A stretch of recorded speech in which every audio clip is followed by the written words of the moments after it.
Brake fail చేయడమే కాకుండా ఇంకేం చేస్తావు? ఏంటి మేడం మీరనేది? నేను అంతా చూశాను, ఫోన్లో వీడియో కూడా తీశాను. ఇది మా ఆయన సిద్ధు గారికి తెలిస్తే నీ అంతు చూడకుండా వదలరు. వద్దు మేడం, అంత పని చేయకండి. మీ కాళ్ళు పట్టుకుంటాను. ఏదో డబ్బులు కాసిపడి తప్పు చేశాను. ఇప్పుడే వెళ్ళి కారు బ్రేకులు రిపేర్ చేస్తాను. ఆగు. నువ్వు వెళ్ళి కారు బ్రేకులు రిపేర్ చేయడం కాదు, బ్రేకులు ఫెయిల్ చేసిన కారులో ఆ కనిష్కాని ఎక్కించాలి. కానీ ఆవిడకి తెలిసి ఆ కారు ఎలా ఎక్కుతుంది? నువ్వు అది ఎక్కక ముందే కారు నంబర్ ప్లేట్ చేంజ్ చేయాలి. అప్పుడు అది బ్రేక్ ఫెయిల్ చేసిన కారు ఎక్కుతుందన్నమాట.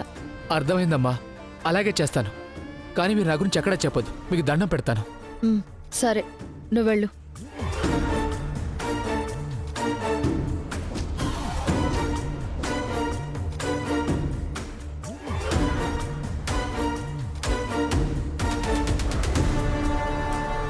మేడం వెళ్దామా?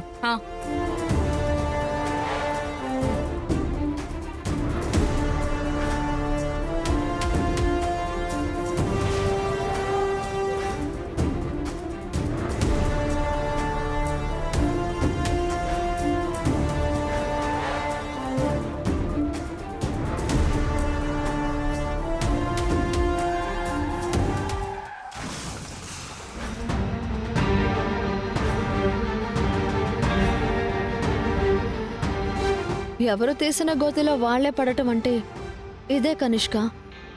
నువ్వు తీసిన గోతిలో నువ్వే పడ్డావు. సరే సరే, పద పదమ్మా. లోపలికి పద.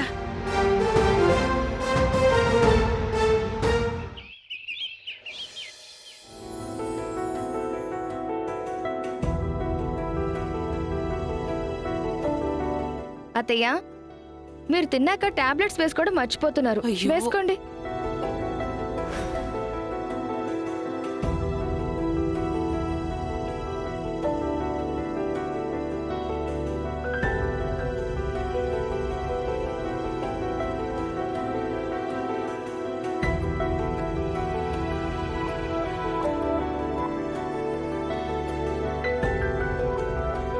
అప్పులోడొచ్చేలోపు ఇంట్లోంచి బయటపడాలి. వాణి, ఒక కప్పు కాఫీ పెట్టు. ఇందాకే కదండి తాగారు. అయితే ఇప్పుడు నువ్వు ఇచ్చే కాఫీ పారబోస్తానులే గాని వెళ్ళిపెట్టు. పెడతానులే గాని మావయ్య గారు రేషన్ కోసం బయటికి వెళ్లారు. పాపం మొయ్యడానికి బరువుగా ఉంటుంది. మీరు కొంచెం ఎదురెళ్ళి తీసుకురండి. అంటే నాకు బరువుగా ఉండదా? ఆయనకి బరువు మోయటం అలవాటే గాని తీసుకొస్తాడులే, నువ్వేం టెన్షన్ పడకు. వెంటనే కాఫీ తీసుకురా ముందెళ్ళి. ఛే!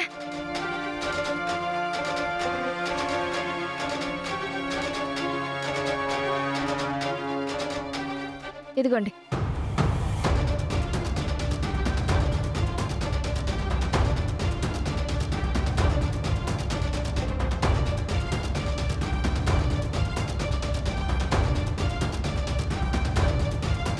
లక్ష్మి, నేను బయలుదేరుతాను.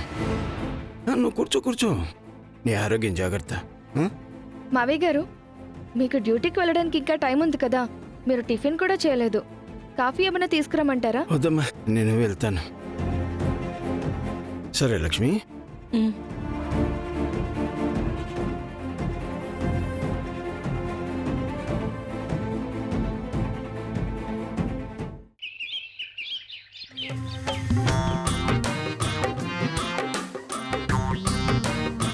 అసలు ఇలా ఎలా జరిగింది కనిష్క?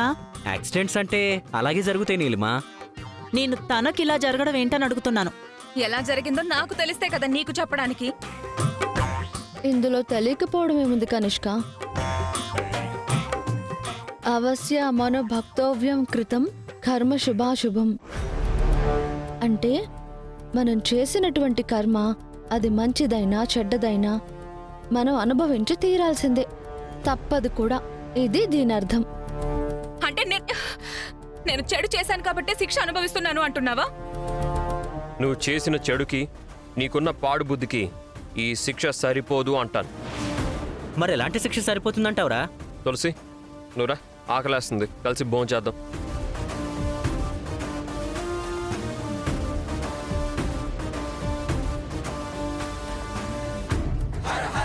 ఇదిగో ఈ పళ్ళు తిను, త్వరగా రికవరీ అవుతావు. నేను వదిలిన బాణం నాకే ఎక్కు పెట్టింది కాక పళ్ళు తినమంటున్నావా? నీ మూతి పళ్ళు రాళ్ళగొట్టకపోతే చూడు. ఏవండి, రండి మీకు భోజనం వడ్డిస్తాను.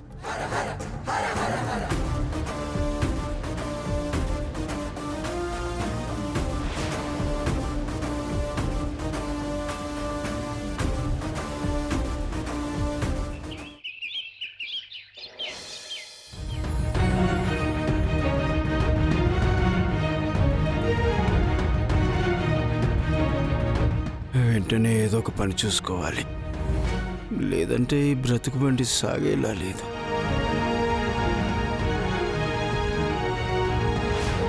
ఛే, కొంచెం అప్పు చేసినా ఇల్లు కట్టాలనుకుంటే మొదటిది ఆగట్లేదు, రెండోది కదలట్లేదు.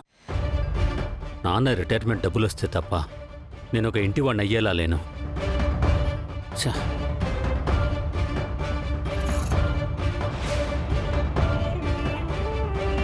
పల్లెనోడికి ఆకలి ఎక్కువ అనే సామెత నిజమే అనిపిస్తుంది.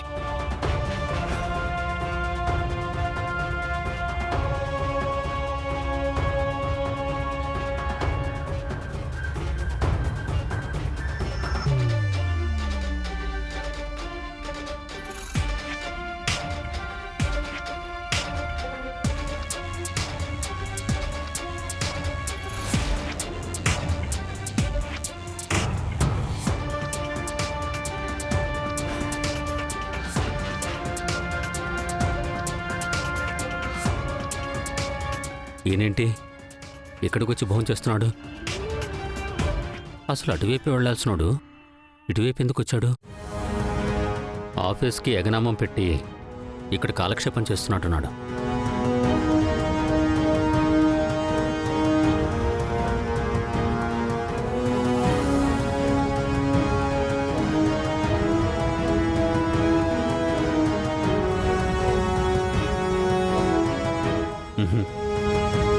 ఇన్ని కాదు, గ్యారేజ్కి వెళ్ళి కనుక్కుంటాను.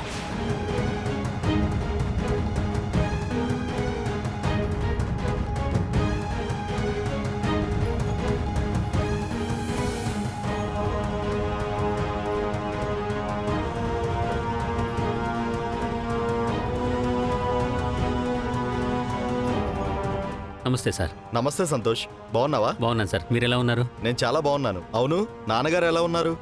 ఆరోగ్యం బాగుందా? అదేంటి సార్ అలా అడుగుతున్నారు? మీకేమైనా బాగాలేదని చెప్పాడా? అదేమి కాదు, కలిసి చాలా రోజులైంది కదా అని అడుగుతున్నాను.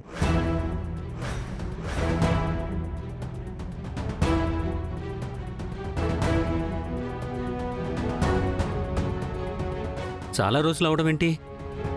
ఇవాళ రాకపోవచ్చు, కానీ నాన్న రోజు డ్యూటీకి వస్తున్నాడు కదా. కొంపదీసి లాంగ్ లీవ్ పెట్టి బయట తిరుగుతున్నాడా ఏంటి? లాంగ్ లీవ్ పెట్టడం ఏంటి బాబు? మీ నాన్నగారు ఎప్పుడో విఆర్ఎస్ తీసుకున్నారుగా.